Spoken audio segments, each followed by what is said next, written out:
माननीय स्वास्थ्य मंत्री जी कह रहे हैं कि आईजीएमएस में 100 बेड बढ़ाए जाएंगे, कहीं 40 बेड बढ़ाए जाएंगे। 2000 से ज़्यादा संक्रमित लोग पटना में मिल रहे हैं। 40 बेड 100 बेड से क्या होगा? आज जिस तरह से हालात बने हैं, मेडिकल इमरजेंसी के हालात लग रहे हैं। सरकार अविलंब ठोस कदम उठाए। विपक्ष सरकार को सकारात्मक सहयोग देगा, लेकिन सरकार की नाकामी को भी हम उजागर करेंगे। पूरा बिहार कोरोना की दूसरी मार झेल रहा है, लेकिन वही बात कर ले कि कल यानी 17 तारीख को सर्वदलीय बैठक है।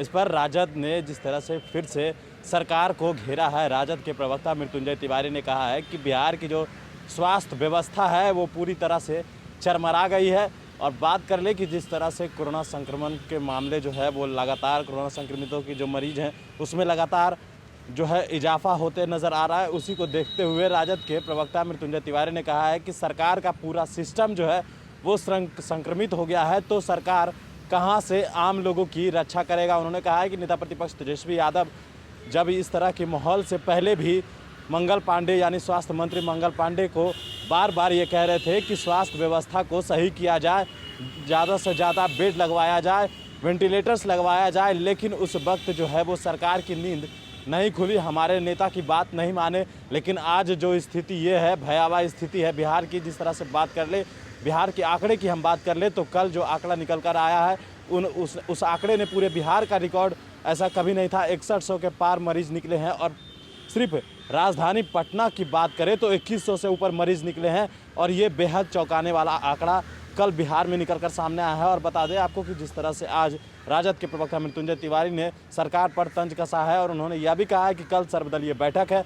सर्वदलीय बैठक में हम सरकार को अपना सकारात्मक सुझाव देंगे, लेकिन जल्द से जल्द सरकार को इस पर कोई बड़ा एक्शन लेना चाहिए। बिहार में कोरोना की स्थिति भयानक हो चुकी है।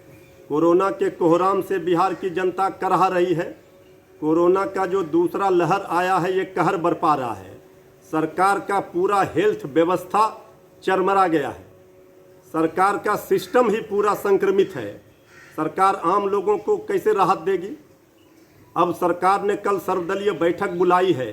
महामहिम राज्यपाल के नेतृत्व में कल बैठक होगी। सरकार को जो सलाह देना होगा विपक्ष की ओर से दिया जाएगा, लेकिन सरकार कोई ठोस कदम उठाए जिससे लोगों की जान बचाई जा सके। माननीय स्वास्थ्य मंत्री जी कह रहे हैं कि आईजीएमएस में 100 बेड बढ़ाए जाएंगे, कहीं 40 बेड बढ़ाए जाएंगे। 2000 से ज़्यादा संक्रमित लोग पटना में मिल रहे हैं। 40 बेड 100 बेड से क्या होगा? कहीं कोई सरकार ने व्यवस्था नहीं की 1 वर्षों में। आज आग लगी है तो कुआं खोद रहे हैं। तेजस्वी यादव जी लगातार सलाह दे रहे थे, आगाह कर रहे थे सरकार को, अस्पतालों की व्यवस्था ठीक कीजिए, टेस्टिंग बढ़ाइए, ऑक्सीजन वेंटिलेटर की संख्या बढ़ाइए। सरकार ने एक नहीं सुनी। आज जिस तरह से हालात बने हैं, मेडिकल इमरजेंसी के हालात लग रहे हैं। सरकार अविलंब ठोस कदम उठाए। विपक्ष सरकार को सकारात्मक सहयोग देगा, लेकिन सरकार की नाकामी को भी हम उजागर करेंगे। सरकार को लगातार सलाह देने के बाद भी सरकार अनसुनी करती है विपक्ष की बातों को। यही सबसे बड़ा दिक्कत है सरकार के साथ। सरकार मनमानी करती है। सरकार को इस बात को समझ लेना चाहिए कि जान है तो जहान है। लोगों की जानें बचाई जाए, सबसे पहले प्राथमिकता सरकार की ये होनी चाहिए।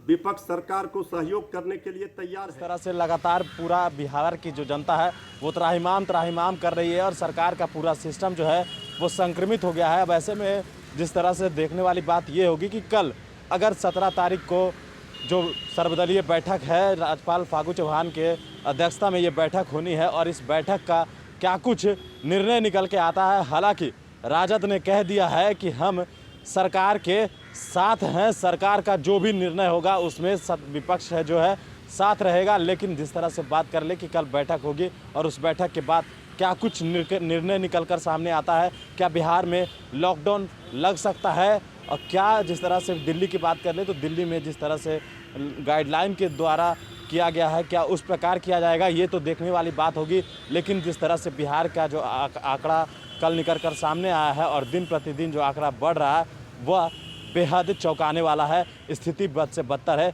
इसलिए न्यूज़ फॉर नेशन भी आपसे अपील करता है कि मास्क और सोशल डिस्टेंसिंग का पालन करें और एक बात याद रखें कि जब काम हो तभी घर से बाहर निकले।